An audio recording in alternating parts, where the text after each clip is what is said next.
দিনের ব্যবধান আবারও তীর্থক্ষেত্রে অঘটন। তিরুপতির পর এবার মহাকুম্ভ।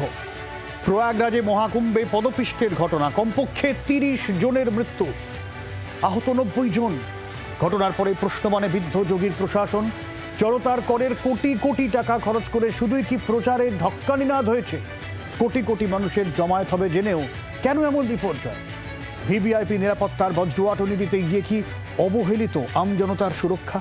কেন গোড়া থেকে সেনা দিয়ে নিয়ন্ত্রণ করা হলো না? উঠছে এমন বহু প্রশ্ন। আজ সংবাদ সন্ধানে আমি সব্যসাচী এই নিয়ে কথা বলবো, সঙ্গে ভিন্ন স্বাদের অন্যরকম খবর তো থাকবেই।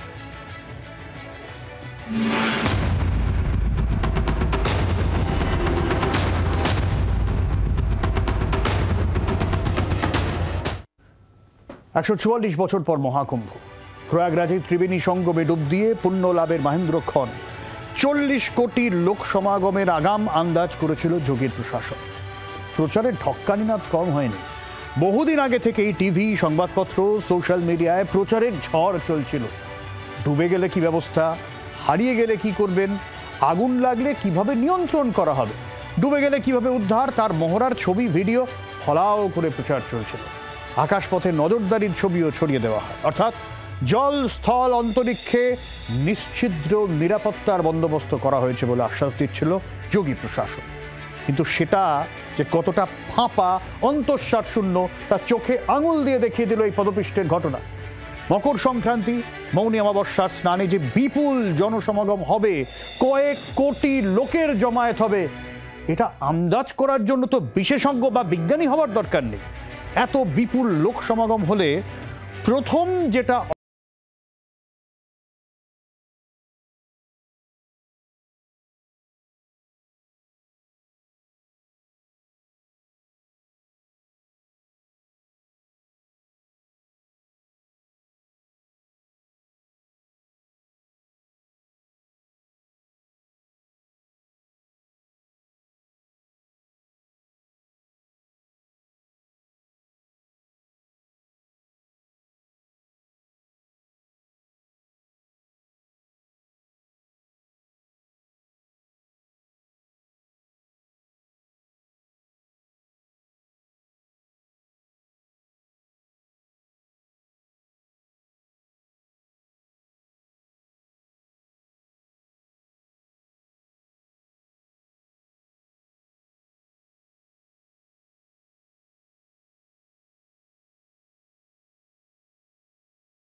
কোটি কোটি মানুষ, প্রস্তুতি ছিল, কিন্তু তাতেও এড়ানো গেল না দুর্ঘটনা।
प्रशासन पूरी तरह फेल हो गया है। निकम्मा प्रशासन, सिर्फ तुष्टीकरण की नीति में ये प्रशासन लगा रहा कि कोई भी वीआईपी आए सिर्फ उसकी सेवा में लगा रहा। मैंने देखा कि जो भी वीआईपी यहाँ आया सिर्फ प्रशासन उसकी जी हजूरी में लगा रहा। इसके अलावा इस प्रशासन को इस कुंभ से कोई मतलब नहीं था, किसी भी व्यवस्था से कोई मतलब नहीं था। और जब 25 बार हम सारे अखाड़े मिलकर कह रहे थे कि सेना के हवाले इस कुंभ को कर दीजिए, हमारे देश में सेवाभावी लोगों की कमी नहीं है, अगर ये सेना के हवाले कुंभ हो जाता तो मुझे नहीं लगता कि इतना बड़ा हादसा होता। बहुत दुख है। পুণ্যার্থীরাও নানা অসুবিধা বিপত্তি সামলে ত্রিবেণী সঙ্গমে স্নান করে ফিরছিলেন মুখ বুজে, কিন্তু ভেতরে ভেতরে যে কি ক্ষোভের বারুদ জমেছিল তার আজ পাওয়া গেল এই পদপিষ্টের ঘটনার পর। সেই ক্ষোভের বারুদের যেন বিস্ফোরণ ঘটল। পুণ্যার্থীরা কি বলছেন শুনুন। मेरी औरत के ऊपर 200 आदमी चढ़ गया, हमारा भगदड़ मची, भगदड़ जी मची। आधे घंटे तक पुलिस नहीं थी। जी जी मैं भी यहीं था। मरते मरते लोग बचे। हम महाराष्ट्र से आए, हमारा पैसा खो गया, हमारे कपड़े खो गए, हम जाएंगे कैसे? नहीं, मेरी कोई माँ बहना पूरा खुला होने के कोई प्रशासन नहीं रोक रहा है। मर जाए आदमी। भाई प्रयागराज में आओ मत, आओ मत। ये देखो ऐसा कर रहा है लोग, आओ मत। किसी भी चीज की कोई फैसिलिटी नहीं, और गंदगी, सिरे की गंदगी है भाई। और ये सोच लो, जो कोई पैदल चल सकता होगा ना तो आ जाइए। 15 किलोमीटर का जाना और 15 किलोमीटर फिर वापस आना, ठीक है। यहाँ कोई रिक्शा नहीं चलेगी, कोई ऑटो नहीं चलेगा, कुछ नहीं। কি যে অব্যবস্থা তা হাড়ে হাড়ে টের পেয়েছেন এই তরুণীও। স্নান করার পর এই প্রচণ্ড শীতেও ভেজা জামা কাপড় পরে বসে রয়েছেন, রীতিমতো ঠক ঠক করে কাঁপছেন, কারণ পোশাক বদলের কোনো ব্যবস্থাই নেই। দেখুন তার অবস্থা।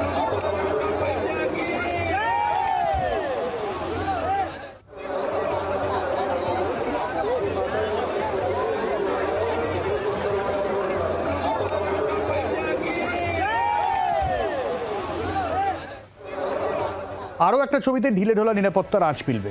এই পদপিষ্টের ঘটনা ঘটেছে মধ্যরাতে, তারপর সকালেও ঘাটগুলিতে শুয়ে বসে বহু মানুষ যে যেখানে জায়গা পেয়েছেন ঘুমাচ্ছেন। ফলে জনসমুদ্রের যে স্বাভাবিক গতি তা ব্যাহত হচ্ছে। তাদের ঘুম ভাঙাতে মাইক হাতে তুলে নিয়েছেন খোদ প্রয়াগরাজের পুলিশ কমিশনার। মাইক ফুঁকে ঘুম ভাঙানোর চেষ্টা চালাচ্ছেন তিনি। এভাবে দেখুন।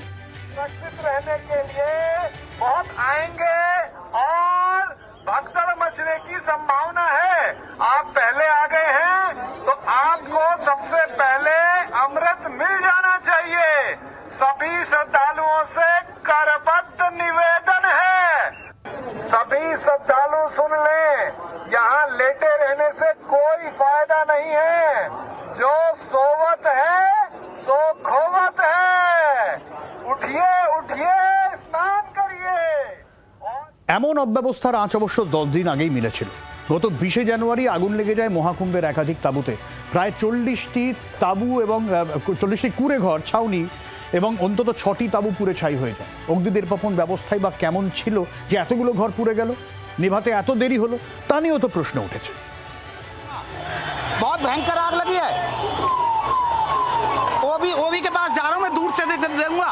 यहाँ भगदड़ है, सिलेंडर फट रहे हैं, वीडियो दिया मैंने, ठीक है। আবারও দুর্ঘটনা মধ্যরাতে। প্রায় 18 ঘন্টা পর হতাহতের সংখ্যা জানালো উত্তরপ্রদেশ প্রশাসন। মৃতের সংখ্যা 30, আহত 90। সংখ্যাটা কি আরো বেশি? কেন সংখ্যা জানাতে এত দেরি? কেন এত দিনভর ঢাক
বিপর্যয়ের সাক্ষী থাকলো কুম্ভমেলা। কিরকম? 2013 পূর্ণ কুম্ভে তখনকার এলাহাবাদ ছিল, বর্তমানে যেটা প্রয়াগরাজ, এই স্টেশনে পদপিষ্টের ঘটনা ঘটে। বারবার দুর্ঘটনা ঘটলেও কেন শিক্ষা নেয় না প্রশাসন? কেন বারবার দুর্ঘটনার বলি হবেন সাধারণ মানুষ? এখনো প্রায় 1 মাস বাকি মহাকুম্ভের। অন্তত সদ্য ঘটে যাওয়া দুর্ঘটনা থেকে বাকি দিনগুলিতে প্রশাসন শিক্ষা নেয় কিনা সেদিকে আমাদের নজর থাকবে। বাংলার আওয়াজ, বাঙালির আবেগ, জি 24 ঘন্টা।